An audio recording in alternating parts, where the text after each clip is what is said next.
नमस्कार, आप देख रहे हल्ला बोल। आपके साथ मैं हूं अंजना ओम कश्यप। सरकार की अग्निपथ स्कीम के खिलाफ छात्रों का विरोध प्रदर्शन दूसरा दिन भी जारी रहा। देश के 7 राज्यों के अलग अलग शहरों से हंगामे और बवाल की तस्वीरें सामने आती रही। ट्रेन जलाई गई, ये तस्वीरें आप देख रहे हैं। बसों को आग के हवाले किया गया, रेल पटरियों को निशाना बनाया गया, बसें जलाई गई, उसकी तस्वीर भी आपने देखी। पथराव किया गया, सड़कों पर जाम लगाया गया। छात्रों की नाराजगी के बीच सियासत भी खूब हो रही है। विपक्ष सरकार से अग्निपथ स्कीम को रद्द करने की मांग कर रहा है, तो बीजेपी का यह आरोप है कि विपक्ष छात्रों को भड़का रहा है। इसीलिए हम ये पूछ रहे हैं कि कहीं आग सियासी अग्निवीरों की तो नहीं। हम इसी पर हल्ला बोल करेंगे, लेकिन उससे पहले आपको अपनी ये रिपोर्ट दिखाते हैं, क्योंकि आज सवाल यह है कि क्या अफवाहों के शिकार बन रहे छात्र, क्या अफवाहों पर रोक लगाने की जरूरत है, क्या कर रही है सरकार इन सब के बीच। ये जो जान माल का नुकसान, क्योंकि एक के बाद एक ट्रेनों को अगर आग के हवाले इस तरह से किया जा रहा है, चाहे वो आरा हो, चाहे वो सिकंदराबाद हो, अलग अलग शहरों में बिहार के बीते दिन से लगातार ट्रेनों को आग के हवाले झोंका जा रहा है। ये रिपोर्ट देखिए, फिर चर्चा की शुरुआत।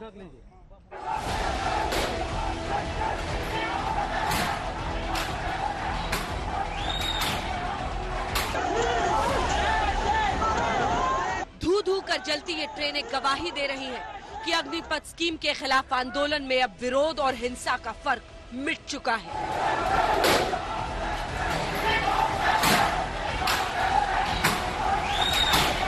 प्रदर्शनकारी छात्रों का गुस्सा 7वें आसमान पर है। लगातार दूसरे दिन शहर दर शहर बवाल होता रहा और राष्ट्रीय संपत्तियां बर्बाद होती रही। उत्तर से लेकर दक्षिण तक ज्यादातर जगहों में निशाने पर रेलवे रही। कहीं प्रदर्शनकारियों ने ट्रेन जलाई तो कहीं ट्रैक्स पर कब्जा जमा लिया। पत्थरबाजी, चक्का जाम और आगजनी के बीच रेलवे ट्रेनों को कैंसिल करता रहा, डाइवर्ट करता रहा। आम लोग और रेल मुसाफिर परेशान होते रहे, जद्दोजहद करते रहे।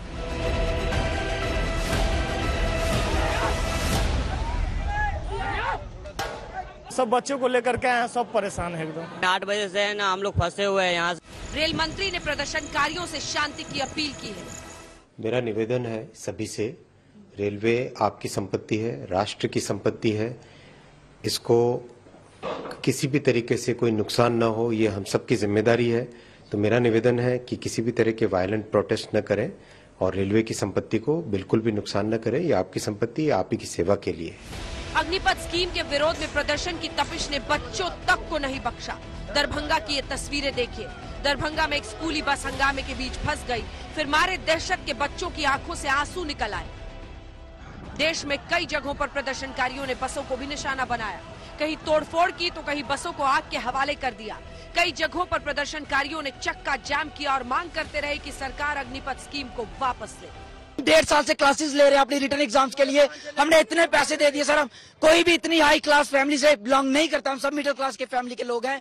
सर हमारे साथ ये धोखा हुआ है। हम यही चाहते हैं हमारा एग्जाम जल्द से जल्द हो और उसके बाद सर जो टीओडी लागू किया है सर, इसको निरस्त किया जाए। सर हमारी मांग है कि इस योजना को वापस लिया जाए, परमानेंट भर्ती की जाए। प्रदर्शनकारियों का बढ़ता विरोध और छात्रों की फुल स्पीड में बढ़ती नाराजगी को थोड़ा कम करने के लिए सरकार ने ऐलान किया कि इस बार के लिए उम्र सीमा 2 साल बढ़ा दी है, यानी अधिकतम उम्र सीमा 21 के बदले 23 साल होगी। यह वन टाइम रिलैक्सेशन दिया गया है। इससे बहुत सारे नौजवानों को अग्निवीर बनने की पात्रता स्वतः मिल जाएगी। और मैं यह भी कहना चाहता हूं कि भर्ती प्रक्रिया कुछ ही दिनों में प्रारंभ होने जा रही है। मैं सभी नौजवानों से अपील करता हूं कि सेना में भर्ती होने की वह तैयारी करें और इसका पूरा लाभ उठाएं। इस बीच छात्रों की नाराजगी कम करने के लिए तीनों सेनाओं के प्रमुख भी सामने आए। उनको ये स्कीम के बारे में पूरी तरह अभी तक जानकारी सही तरह से मिली नहीं है।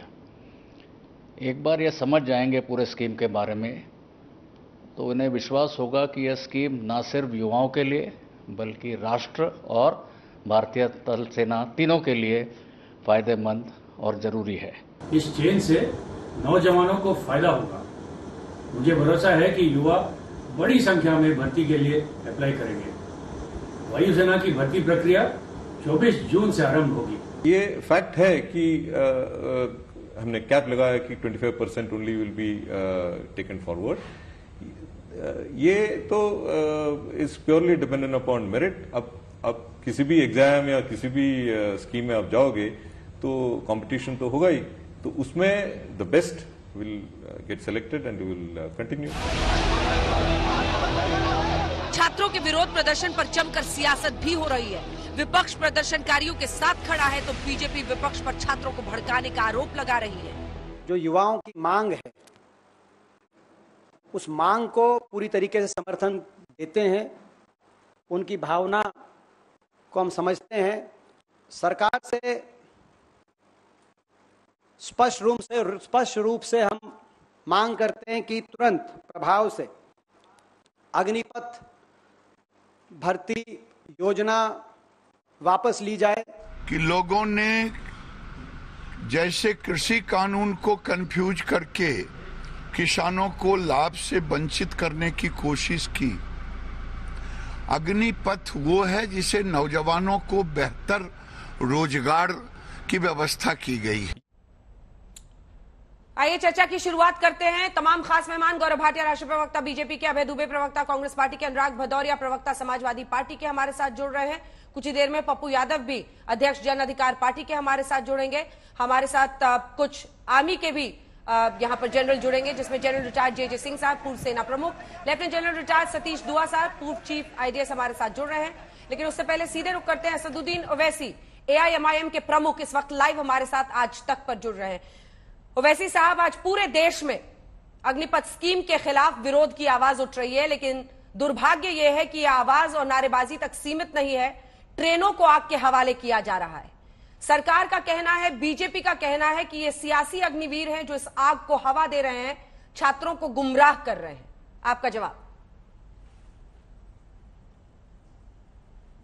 नहीं, वायलेंस और तशद्दुद का कोई जस्टिफिकेशन नहीं है, मगर इसके जिम्मेदार देश के प्रधानमंत्री, उनकी सरकार है। आपने उन नौजवानों को जो 2 साल से तैयारी कर रहे थे, आपने गलत फैसला लिया। आप उनको, ये देखिए, आर्मी में, नेवी में, एयरफोर्स में कोई जाता है तो वो तो एक ऑनरेबल प्रोफेशन है ना, वो तो कोई कॉन्ट्रैक्ट एम्प्लॉयमेंट नहीं है। वो तो मरने और मारने के लिए तैयार होते हैं वो लोग देश के लिए, और 4 साल के बाद उनको आप क्या करेंगे, वो क्या करेगा? तो ये गलत फैसला है, ये गुस्सा है, और हम प्रधानमंत्री से ये डिमांड करते हैं कि जिस तरह उनकी सरकार ने गलत फैसला लिया था लैंड लॉज में और फार्म लॉज में, उसको वापस लिया जाए। उसको वापस ले लीजिए, आप खत्म करिए। ये आपकी गलती से हो रहा है। क्यों आप धोखा दे रहे हो नौजवानों को? आज 8% अनएम्प्लॉयमेंट भारत में है, 5 में से 1 ग्रेजुएट को नौकरी मिलती है। तो ये सरकार की जिम्मेदारी है। लेकिन सरकार की जो कोशिश है, जिसमें स्पष्टता वो कर रहे हैं, वो ये है कि 4 साल तक आपको लगभग 23 लाख की आपकी कमाई होगी, 25% लोगों को सेना में लिया जाएगा। वो इसको एक अवसर के तौर पर देख रहे हैं कि कैसे नियुक्ति होगी, कैसे सेना से इस देश के युवा जुड़ेंगे। इसमें क्या खराबी है? मैडम, ये जो 25% की आप बात कर रहे हैं ना, उसको गाजर की पुंगी कहते हैं। और आप कहते हैं कि सेंट्रल आर्म पैरामिलिट्री फोर्स में प्रायोरिटी देंगे। प्रायोरिटी कोई बात है क्या? और एक बात बताइए, 11 लाख आपको देंगे, आप 11 लाख, तो भाई डियरनेस अलाउंस का क्या होगा, ग्रेचुइटी का क्या होगा, मेडिकल इंश्योरेंस का क्या होगा? देश के प्रधानमंत्री सत्ता में आए 1 रैंक 1 पेंशन कहकर, अब तो ना रैंक है ना पेंशन है। अगर मैं कोई MP MLA बनता है 1 दिन के लिए, तो जिंदगी भर उसको पेंशन मिलता है। और जो देश की सुरक्षा के लिए 1 लाख वैकेंसियां हमारे पास, 1 लाख। चीन हमारी जमीन पर बैठा हुआ है, पाकिस्तान से टेररिस्ट आते हैं, हर जगह पर हमको तकालीफ है, और आप देश की सुरक्षा से मजाक बनाकर रख दिए उसको। क्यों कर रहे हैं देश के प्रधानमंत्री? ये फैसले को वापस लेना चाहिए, देश के हित में नहीं है, बल्कि ये देश को नुकसान पहुंचाएगा, खुदा ना खास्ता। सोशल मीडिया पर यह बात खूब चल रही है, जो अभी आपने खुद कही कि सांसदों को पूरा पेंशन मिलता है। कह रहे हैं नेताओं के लिए इतना पैसा चला जाता है, उनका पेंशन देने में, एक बार सांसद बन गए सबको पेंशन मिलता रहता है, कि पूरा इकोनॉमिक्स जो है देश का बिगड़ जाता है। सारा का सारा पैसा सांसदों और नेताओं को ही पालने में निकल जाता है। नहीं, ऐसा नहीं है। डिफेंस का बजट 5,25,000 करोड़ का है। आप ये बताइए मैडम, आप मोदी सरकार ने गलत फैसला क्यों लिया? आपने देश की इकोनॉमी को बर्बाद क्यों किया? आपने डिमोनेटाइजेशन क्यों लिया? आपने लॉकडाउन गलती से क्यों किया? और उसका खैमियाजा भुगत रहा है देश, उसका खैमियाजा भुगत रहा है देश की वो 50% आबादी जो 25 साल से कम उम्र की है। आप उनको आक्रोश में ला लिए, आप उनको धोखा दिए, 2 साल आपने पूरे देश में चुनाव कराए और आपने रिक्रूटमेंट नहीं किया, तो यह जिम्मेदारी देश के प्रधानमंत्री के ऊपर आती है। मैं आपके प्रोग्राम में बैठकर देश के प्रधानमंत्री से अपील कर रहा हूं कि आप अपने गलत फैसले को वापस लीजिए। इसको देश का युवा, देश के लोग और जो फौज में जो लोग हैं जिन्होंने अपनी जानों को और अपनी कुर्बानियां दी इस देश की सुरक्षा के लिए, आज वो नाराज बैठे हैं, वो खुद नाराज बैठे हैं। आप पीएम से तो अपील कर रहे हैं, लेकिन एक बार भी उन उपद्रवियों से अपील नहीं कर रहे हैं। अभी लगभग 5 मिनट इंटरव्यू का हो गया सर, आपने एक बार भी उनसे अपील नहीं की कि ट्रेनों को आग मत लगाइए, पत्थरबाजी बंद कीजिए, हाथों में पत्थर मत उठाइए, पुलिस वालों पर हमला मत कीजिए। ऐसा क्यों होता है सर? ये क्यों अब इस देश में रीत चल पड़ी है कि विरोध तभी दर्ज होगा जब हम पत्थरबाजी करेंगे, ट्रेनों को आग के हवाले करेंगे? आपने बहुत ही अहम सवाल मुझसे किया है, क्योंकि देश की जो सत्ता में पार्टी है भाजपा, वो जनता की तकलीफ को नहीं समझती, वो डिक्टेटोरियल एटीट्यूड चलाती है और वो ये समझती है कि देश के प्रधानमंत्री जो फैसला करेंगे, हम सब लोग 130 करोड़ लोग गुलाम हैं, उनको फैसले को मान लेंगे। आपका सवाल इसलिए भी अहम है क्योंकि जो लड़के रोड पर निकल कर आए, उनको अपोजिशन पार्टीज पर कोई भरोसा नहीं है। वो ये जानते हैं कि अपोजिशन पार्टीज भी उनकी मदद के लिए नहीं आ रहे हैं और ये तीसरी मर्तबा ऐसा हो रहा है। एक तो हम देखें CAA में, फार्म लॉज में, अब तीसरी मर्तबा ऐसा हो रहा है। तो ये हमारे पॉलिटिकल सिस्टम के लिए भी ठीक नहीं है।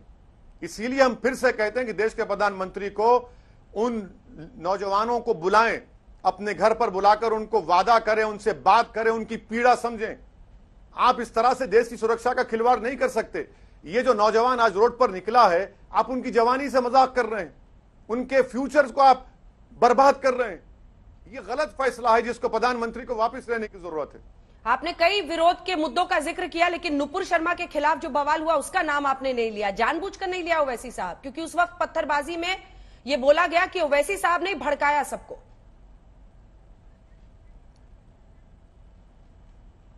कौन से पत्थर के? आज का वाकये का मैं जिम्मेदार हूं। नहीं, आज का नहीं, जुमे के बाद जो 10 जून को पत्थरबाजी हुई थी। 10 जून। मैडम, मैं तो आपके प्रोग्राम में आकर कई मर्तबा कहा हूं कि देश का एक ही लैला है, उसका नाम असदुद्दीन ओवैसी है। तो सब चीज का जिम्मेदार हम ही हैं, प्रधानमंत्री नहीं है। प्रधानमंत्री की पार्टी की वो मोहतरमा जो अनाप शनाप बकने की कोशिश की प्रॉफेट मोहम्मद सल्लल्लाहु अलैहि वसल्लम पर, वो जिम्मेदार नहीं, हम जिम्मेदार हैं। घर आपने तोड़ दिया, बीवी के नाम पर घर है, पत्नी के नाम पे घर है, आपने हस्बैंड के नाम पे नोटिस देकर घर तोड़ दिया, उसका जिम्मेदार हम हैं। सहारनपुर के पुलिस स्टेशन में ले जाकर आप मुस्लिम बच्चों को पीटते हैं, हड्डियां तोड़ते हैं, सर फोड़ते हैं, और भाजपा के एमएलए कहता है रिटर्न गिफ्ट, वो भी हम जिम्मेदार हैं। आज जो नौजवान निकला है पूरे आक्रोश में देश में, वो ये देख रहा है कि देश के प्रधानमंत्री नहीं रहे, बल्कि इस देश के बादशाह सलामत बन चुके हैं और गलत फैसला लिए। उनके नौजवानों की आप उनके फ्यूचर को बर्बाद कर रहे हैं, उनकी जवानी से खिलवाड़ कर रहे हैं। आप बताइए कौन इसका जिम्मेदार आप मुझे देना चाहते हैं, दीजिए, मुझे उसकी कोई फिक्र नहीं है, मगर मुझे देश की फिक्र है, देश की सुरक्षा की फिक्र है, देश के आर्म फोर्सेस की फिक्र है। चीन बैठा हुआ है, 6 महीने से चीफ ऑफ डिफेंस स्टाफ नहीं है, कौन जिम्मेदार है? मैं जिम्मेदार हूं। चीन के पास 3 एयरक्राफ्ट कैरियर आ गए, मैं जिम्मेदार हूं। 42 स्क्वाड्रन की जरूरत है, 30 हमारे पास है, इसका जिम्मेदार मैं हूं। सब हमको जिम्मेदारी डाल दीजिए। देश के प्रधानमंत्री कुछ नहीं करेंगे, वो तो दूध के धुले हुए हैं।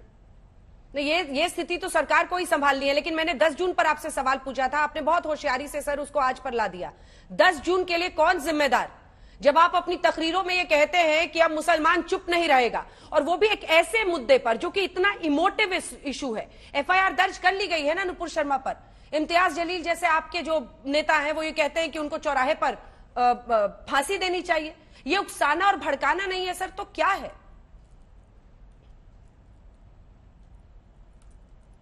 एक बात सुनिए मैडम, PTI की रिपोर्ट कोट कर रहा हूं 2 दिन पुरानी। एक मुसलमान पेंटर ने उत्तर प्रदेश में मुख्यमंत्री योगी आदित्यनाथ के खिलाफ पेंटिंग कुछ गलत डाल दी, आप जेल में डाल दिया उसको। इनको क्यों नहीं डालेंगे आप? 2017 में एक हमारे हिंदू भाई ने डिमोनेटाइजेशन के ऊपर एक वीडियो बनाया कि देश के प्रधानमंत्री ने कहा था कि 50 दिन का टाइम दो वरना चौरस्ते पर मुझे ला लो। उस बीजेपी सत्ता में आती है यूपी में, उसको जेल को भिजाती है। कितने मिसालें दूं मैं आपको? ममता बनर्जी के खिलाफ गोवा में एक व्लॉगर ने कुछ कह दिया तो आप उसको लाकर अरेस्ट करते हैं। नुपुर शर्मा को अरेस्ट क्यों नहीं किया जा रहा है? क्यों बचा के रख रही है भाजपा की सरकार? और एक बात बताइए मैडम, आपने बुलडोजर बहुत चलाया, सुप्रीम कोर्ट बुलडोजर चलेगा इन लोगों के ऊपर? सुप्रीम कोर्ट ने तो नहीं रोका सर। कौन कर रहा है? हलफनामा कौन कर रहा है? मांगा है इसीलिए सर। तो हम कह रहे हैं कि सुप्रीम कोर्ट ने भी रोक नहीं लगाई, कहा बदले की कार्रवाई नहीं होनी चाहिए, हलफनामा दीजिए, लेकिन रोक तो नहीं लगाई क्योंकि रोक के लिए पिटीशन था।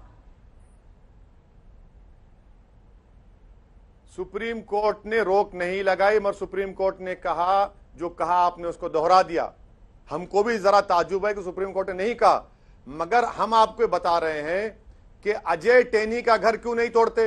वैसे तो किसी का घर तोड़ने की संविधान में इजाजत नहीं है, मगर अजय टेनी के बेटे के ऊपर उसका घर आज भी सलामत है।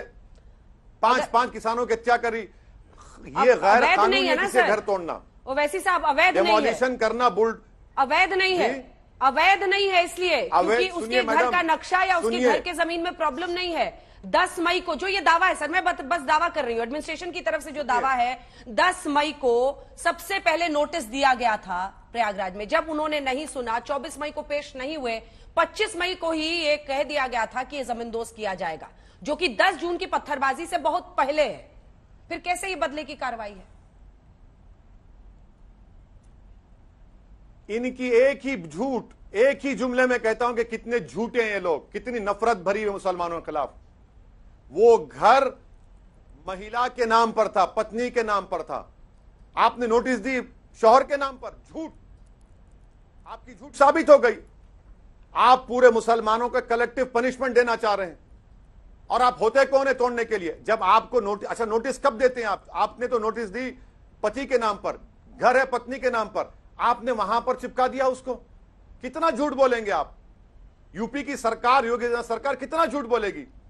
आज आप देख रहे हैं, आपने बुलडोजर कहा था डराने का, आज आप देखें क्या हुआ। आज आप उत्तर प्रदेश के बड़े बड़े प्रधानमंत्री के संसद के क्षेत्र में हजारों की तादाद में नौजवान निकल गया है। क्या पैगाम मिल रहा है देश को, बताइए आप देश को डर से नहीं चला सकते, संविधान से चलाइए। आप नौजवानों को धोखा दिए, उनको रोजगार का धोखा दिए, उनकी जवानी को बर्बाद करने का आपने पूरा प्लान बनाया। आज वो नौजवान निकल चुका है, और इस देश का मुस्तकबिल नौजवान तय करेगा, प्रधानमंत्री नहीं तय करेंगे। याद रखिए, अगर असदुद्दीन ओवैसी आज सांसद बना हुआ है तो उसमें बहुत बड़ा रोल देश की जनता का और नौजवानों का है। जो हमारी आबादी का 50% हिस्सा 25 साल के नौजवान है, आप उनसे मजाक कर रहे हैं? क्या देश की सुरक्षा से खेल कर रहे हैं आप?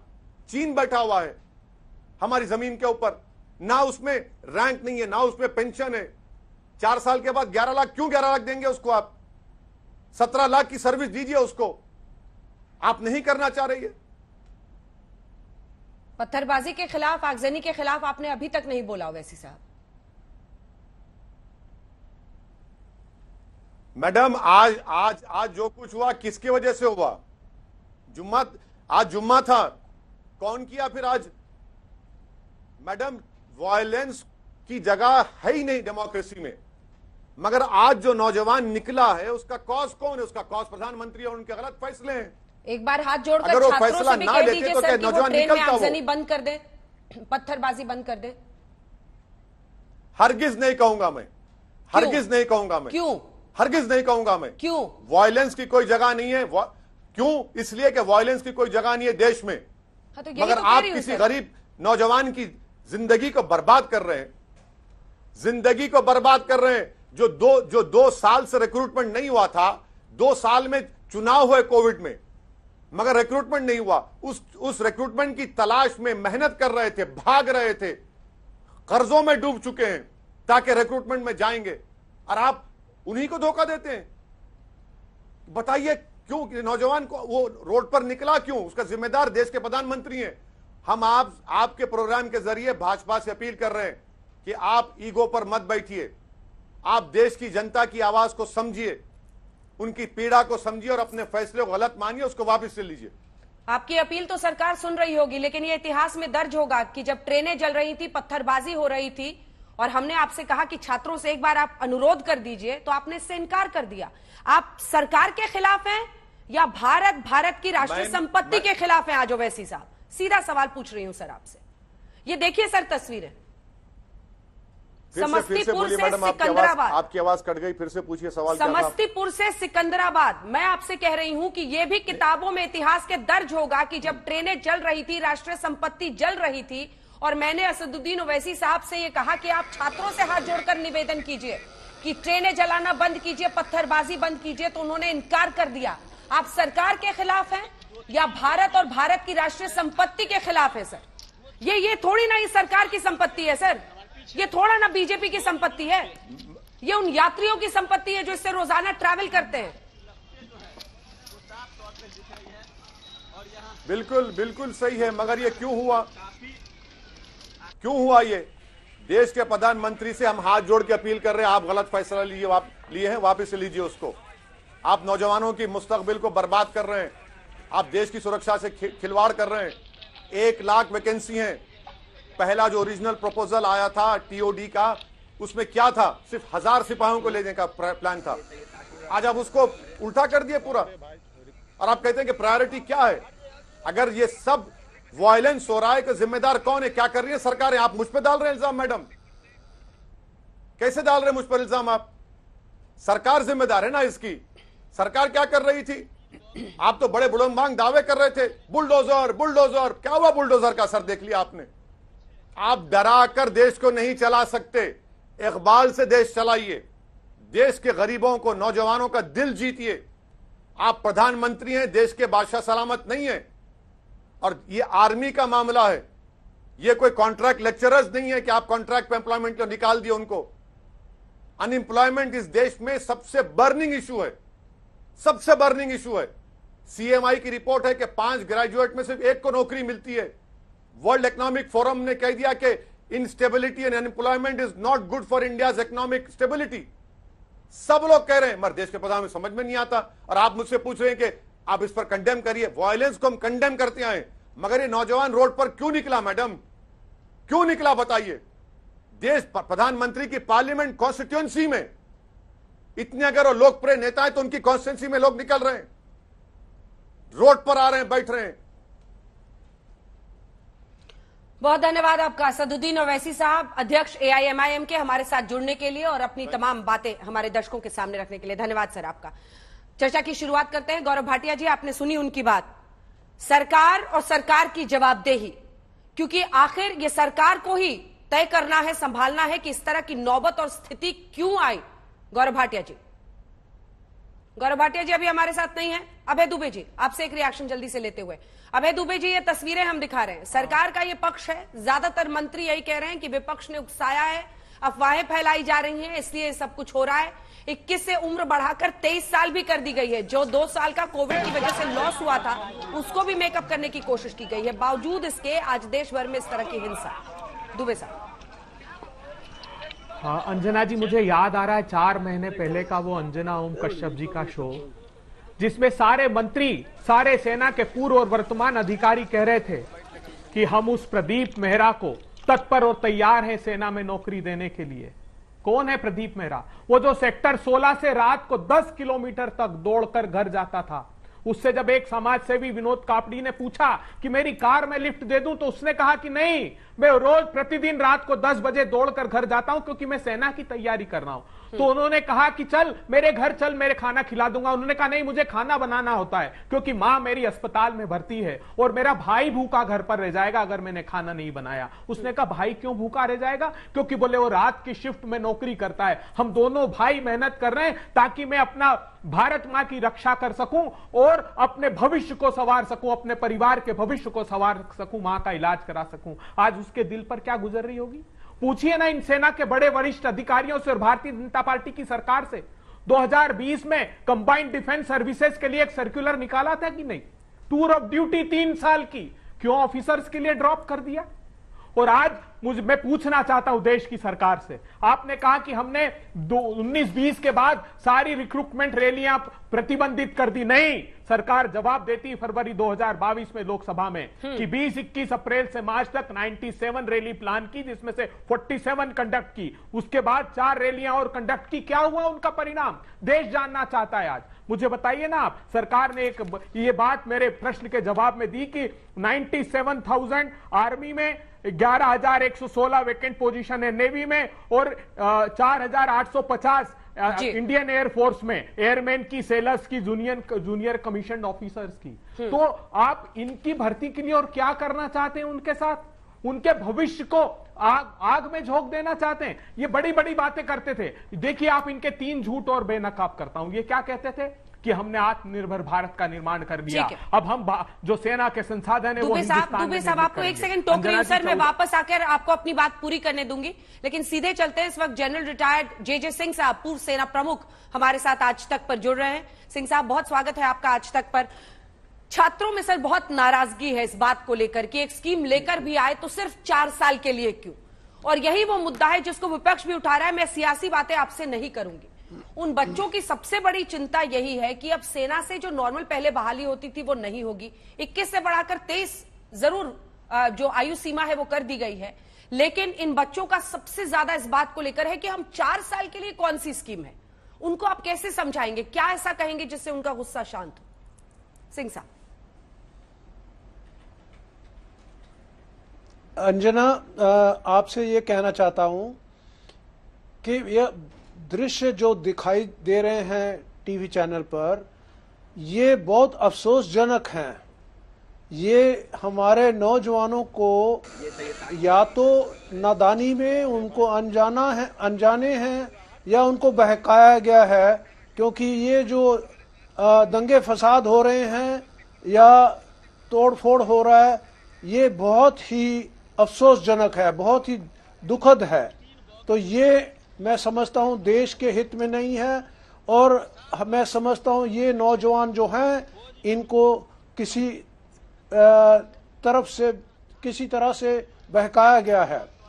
तो आपसे ये कहना चाहता हूं कि ये जो 4 साल का अग्निपथ है और अग्निवीर बनेंगे, इसको सोच समझ के एक स्कीम को इम्प्लीमेंट किया गया है, लेकिन इसमें काफी गुंजाइश है कि इसमें इम्प्रूवमेंट्स कर सकते हैं, और उसके लिए गवर्नमेंट ने रक्षा मंत्री और सर्विस चीफ्स को परमिशन दिया है कि आप सुझाव दें ताकि इसको हम और अच्छा कर सके, आकर्षक कर सके।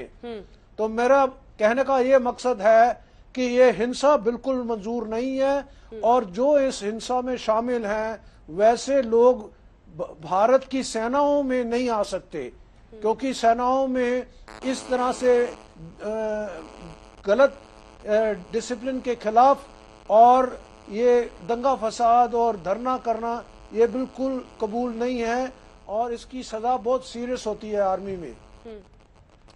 लेकिन सर घूम फिर कर बात वहीं पर अटकती है सर। ये बच्चे ऐसे हैं जो जिनके लिए सबसे बड़ा ख्वाब होता है आर्मी में आना। गौरव भाटिया जी भी हमारे साथ आ गए। सबसे बड़ा ख्वाब सर इनके लिए होता है कि उनको सेना में भर्ती होना है।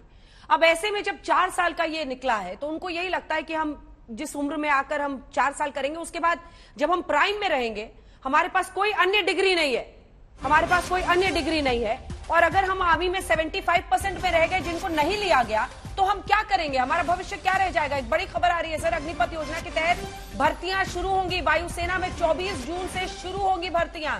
लीजिए पहली खबर आ गई है कि भर्तियों की शुरुआत की तारीख अब आपके सामने है। आज 17 जून है और 24 जून से यानी अब से 7 दिन बाद ये भर्ती की प्रक्रिया शुरू कर दी जाएगी। इसका ऐलान कर दिया गया है। यही लगता है बच्चों को कि हमने कोई और डिग्री नहीं ली, हम चले गए 17 से 21, ये जो प्राइम है उसमें चले गए, हम इसमें 4 साल रहे। जो 75% नहीं लिए जाएंगे वो फिर क्या करेंगे, उनके पास क्या एवेन्यूज, क्योंकि उन्होंने और कोई पढ़ाई तो की नहीं सर, उनके पास और कोई डिग्री तो है नहीं, तो फिर वो कहां जाएंगे। इसका एक जवाब आपसे।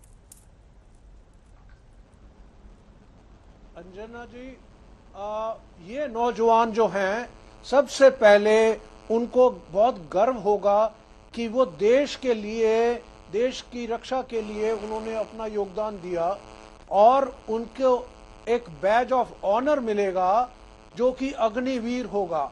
अब उनके लिए जो गवर्नमेंट ने सहूलियत देनी है उसके बारे में चर्चा हो रही है, और गृह मंत्री ने कहा है कि इनको lateral entry into paramilitary forces, central arm police forces, उन सब में इनको प्रेफरेंस दिया जाएगा, प्रायोरिटी दी जाएगी। मैं समझता हूं अगर इसका आश्वासन लिखित में दे दें तो उससे बहुत अच्छा असर होगा नौजवानों के मनों में, क्योंकि उनके मन में शंका जरूर है कि आगे क्या होगा।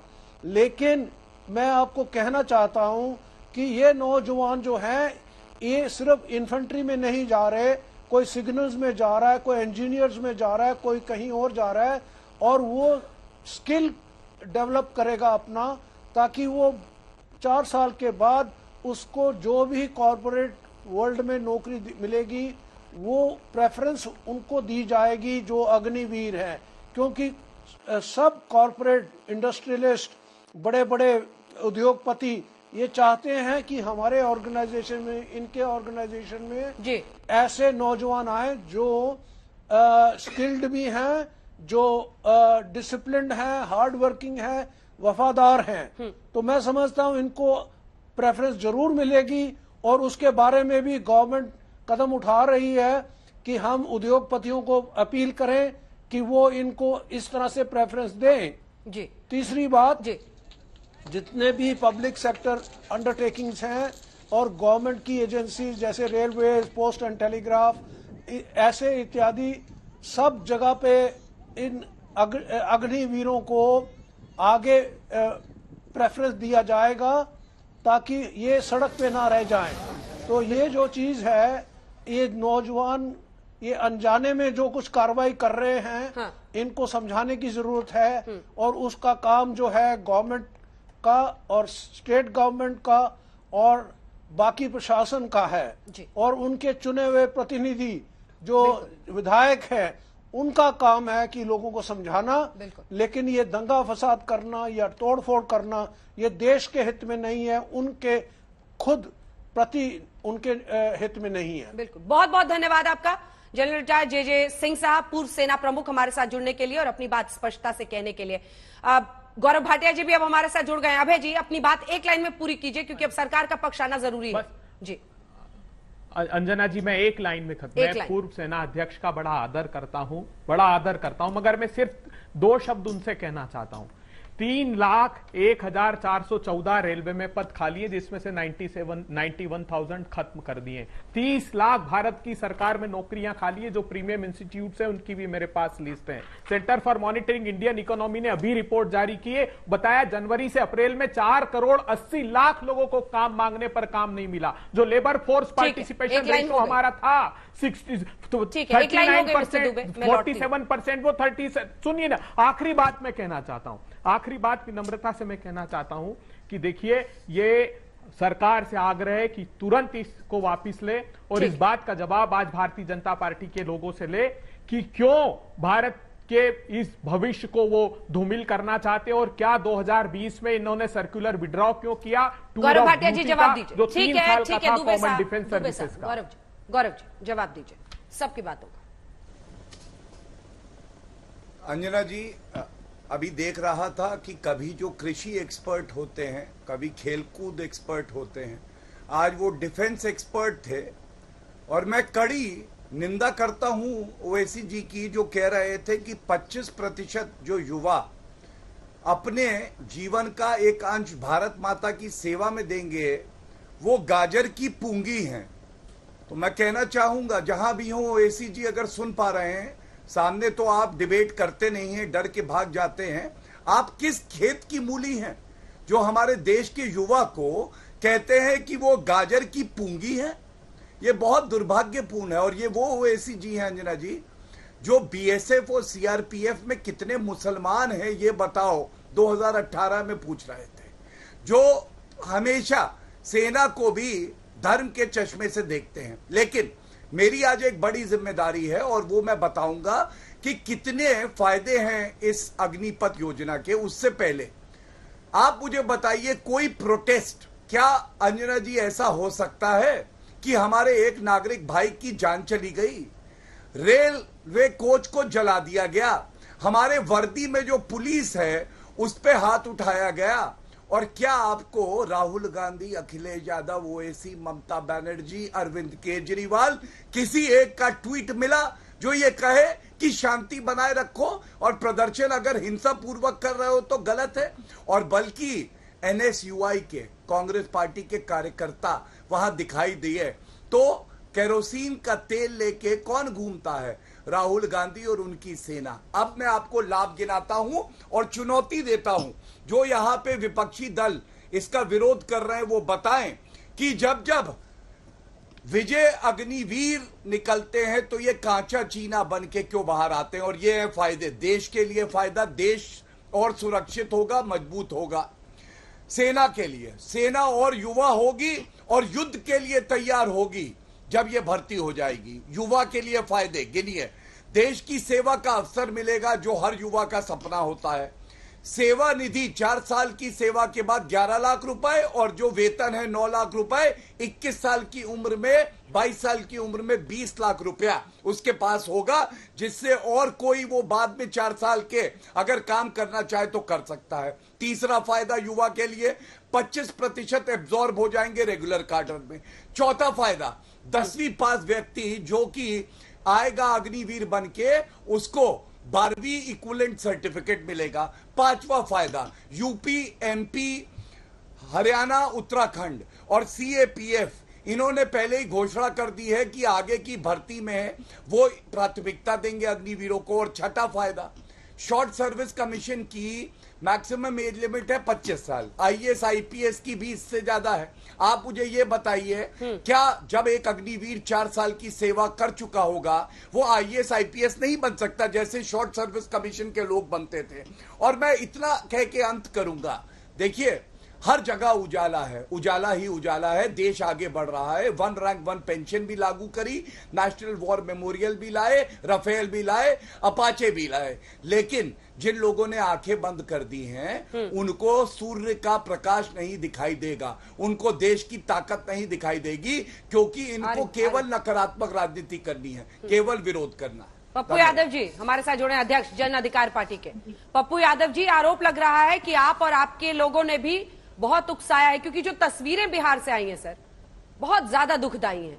रेलवे की संपत्ति को, ये थोड़ा ना बीजेपी सरकार की ट्रेनें हैं, ये तो आम लोगों का है। और सरकारी संपत्ति को इस तरह का नुकसान, सरकार और बीजेपी आरोप लगा रही है कि विपक्ष छात्रों को उकसा रहा है। सर मैं पहले आपको बहुत क्लियर बता दूं कि परिस्थितियां गुलाम, आप हमको सब दिन जानते हैं, चाहे कोरोना में हो, मजदूरों को जब ये लोग मार रहे थे, हिंसा पैदा ये लोग कर रहे थे, मैं मजदूरों के साथ बिहार पैदल आया। आप बच्चों को कोटा से लाने का काम, चाहे पटना बाहर हो, आप पप्पू यादव को जानते हैं, मेरा क्या मतलब, क्या रोल, RBI क्या लड़ाई, पप्पू यादव को याद करिए। आप लॉकडाउन के बाद जो MLA कितने साल में बने थे? सर MLA कितने साल में बने ये भी पूछ लीजिएगा। MLA कितने साल की उम्र में बने थे? जी अब कौन पूछना चाह रहे हैं मालिक? 22 साल 3 महीना, कोई दिक्कत? मैं पूछ रहा हूँ कितने साल में विधायक बने थे? बोले तो 22 साल में कैसे बन गए जब 25 साल संविधान कहता है? तो संविधान 25 साल कहता है, 22 साल में मैं बता दूं ना भैया, मेरी उम्र 67 की है, देखने में 90 में मैं MLA बना, उस वक्त इतने बड़े कानून और ये 25 साल नहीं थी। मैं कह रहा हूँ संविधान 25 साल की उम्र मांगता है, आप 22 में कैसे बन गए? मतलब कानून तोड़ना आपने 22 साल की उम्र में सीख लिया था और वही यहाँ युवा से करा रहे हैं। सर इनको थोड़ा सा तो चुप करिए भैया, मेरी बात। भैया मेरा एक आग्रह है, गौरव जी मैं हाथ जोड़ता हूँ, मैं आपका जवाब दे सकता हूँ, हाथ मत जोड़िए, मैं आपका जवाब देना चाहता हूँ, लेकिन मैं हाथ जोड़ता हूँ, प्लीज मैं आपसे सिर्फ इतना कहना चाहता हूँ। मैं भी हाथ जोड़ता हूँ, कानून मत तोड़िए, कानून मत तोड़िए, मैं हाथ जोड़ता हूँ, नागरिकों की जान से मत खेलिए, सरकारी संपत्ति को नुकसान मत पहुंचाइए। मैं हाथ जोड़ता हूँ पप्पू जी, गौरव जी प्लीज, मैं हाथ जोड़ता हूँ आपसे कि आप याद करिए मंडल कमंडल की लड़ाई को, याद करिए मंदिर मस्जिद की लड़ाई को, ट्रेन पर आइए ना, आरक्षण को, अग्निपथ पर आइए, मैं उसी पर आ रहा हूँ। तो सर वही को आप ही तो गौरव को ले आए, मैं उस पर नहीं जाना चाहता हूँ। मैंने कहा कि जितने अभी जो अनूपपुर के बाद हिंसा हुई, चाहे जितनी हिंसाएं हो रही है, मैं उस पर नहीं जाऊंगा, ये हिंसा गलत है, लेकिन ये जो 17 साल 14 साल का अपील करिए आज तक पे, अभी सुनिए तो आज तक पे अपील करिए पप्पू जी। सर बिल्कुल मैं कह रहा हूँ अपील करिए कि हिंसा ना करें। मैं हाथ जोड़ के अपील करता हूँ इस कंट्री के युवाओं से कि आप अपनी बात बीजेपी के एमएलए, एमपी, मंत्री, आप सरकार को उसको घेरिए, उसको घेर करके आप प्रधानमंत्री से अपील करवाइए कि जो असुरक्षा की भावना है, आप किसान को भेज रख के बाद में आपने आप नुकसान गिना देंगे, 5 नुकसान गिना सकते हैं पप्पू यादव? पप्पू यादव 5 नुकसान गिना सकते हैं अग्निपथ? नहीं, ठीक है गौरव जी उनको बोल लेने दीजिए। पप्पू जी, वो अग्निपथ स्कीम के 5 नुकसान पूछ रहे हैं आपसे। इसके बाद भदौरिया साहब फौरन आ रही हूँ, इसके बाद आ रही हूँ, आपके पास भी फौरन आ रही हूँ। हम लोग भी डिबेट में पप्पू जी नहीं अनुराग जी आ रही हूँ, थोड़ा सा अनुराग रखिए, थोड़ा सा अनुराग रखिए। आर्मी के बारे में पूछना पप्पू जी ठीक है, अभी तुरंत आ रही हूँ, भदौरिया जी पूछ लीजिए। पप्पू जी, अग्निपथ स्कीम के 5 नुकसान। बहन, मैं 2-3 बात बता दूं आपको, आप इनसे पहले पूछिए। सर अनुराग जी चुप तो रहिए, हमको तो बोलने दीजिए प्लीज भैया। मैं इनसे पूछ लूं आर्मी के बारे में और ना भाग जाए फिर वही बात। पप्पू जी तो आप बताना मुझे, ये पप्पू जी को पूरा करने दीजिए। बारे में नहीं मालूम है, आप ये आर्मी के 5 फायदे मैं इनसे पूछता हूँ। आर्मी का स्ट्रक्चर बता दे क्या है, बता दे आर्मी का स्ट्रक्चर क्या है। बीजेपी के प्रवक्ता बता दे इस बात को कि आर्मी का स्ट्रक्चर है क्या देश में, इसका रिक्रूटमेंट पॉलिसी क्या है। अनुराग जी पता है पंचर साइकिल के प्रवक्ता तो होते हैं। अनुराग जी इसके बाद आपकी बारी। यादव ऊपर है या अखिलेश यादव ऊपर है? Cycle puncture. पप्पू जी, आजम खान ने क्या बोला था? कारगिल की चोटी फतेह करने वाले 5 नुकसान। सब लोग चुप है, बोलिए 5 नुकसान अग्निपथ स्कीम के। शहीद होते देखिए हैं। तो पहली बात, आप इन्होंने इनका कहना है कि जो लोग 4.5 साल या 4 साल नौकरी करेंगे वह इनका कहना 11 लाख या कुछ और 15 लाख। क्या देश के बिजनेसमैन या बड़े पदाधिकारी या कोई भी नेता, एमएलए, एमपी, जो लोग अकूट पैसा कमाते हैं, सैनिक या छोटे जवान तो नहीं कमाते, पैसा ये बचाने की बात करते हैं। इनको नहीं पता जितनी तनख्वाह है उतने में उनकी लाइफ मंथली नहीं चल सकती है एक परिवार की।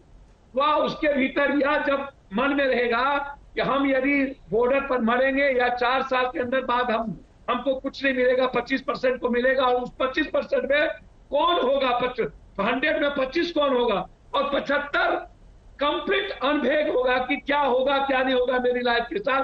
कोई लिखित नहीं मिली कि आप आओगे, आपको हम बिहार, उत्तर प्रदेश, देश के किसी भी स्टेट में पुलिस में हर चीजों में नौकरी दे देंगे, तो आप हमको एक गारंटी दे दो, या 25,000 रुपया मंथली पेंशन कर दो। नेताओं को बिजली, पानी, सब कुछ फ्री।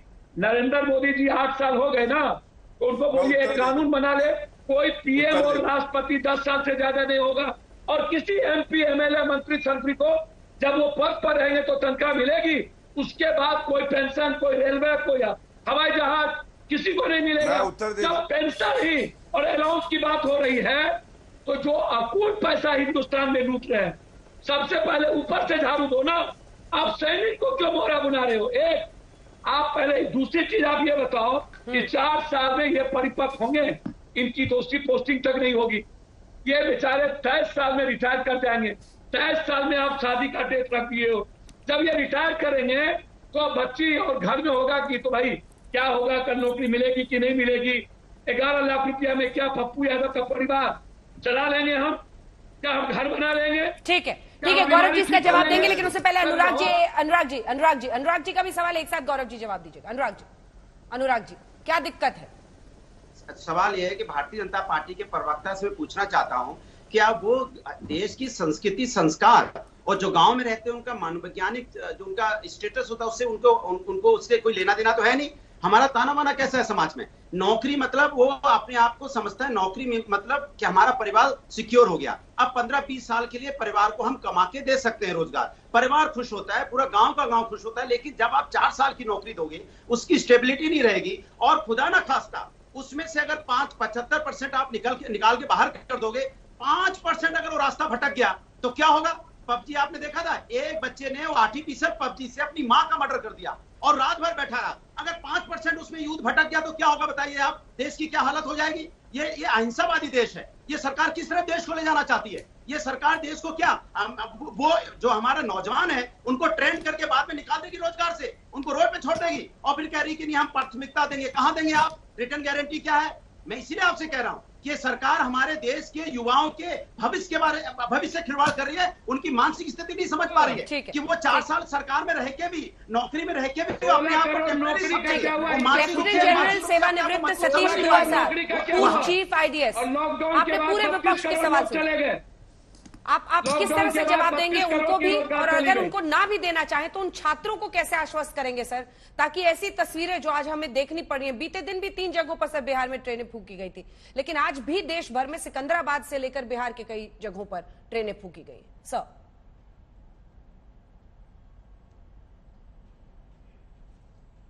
सर म्यूट है आपका जरा अनम्यूट कर लीजिए सर।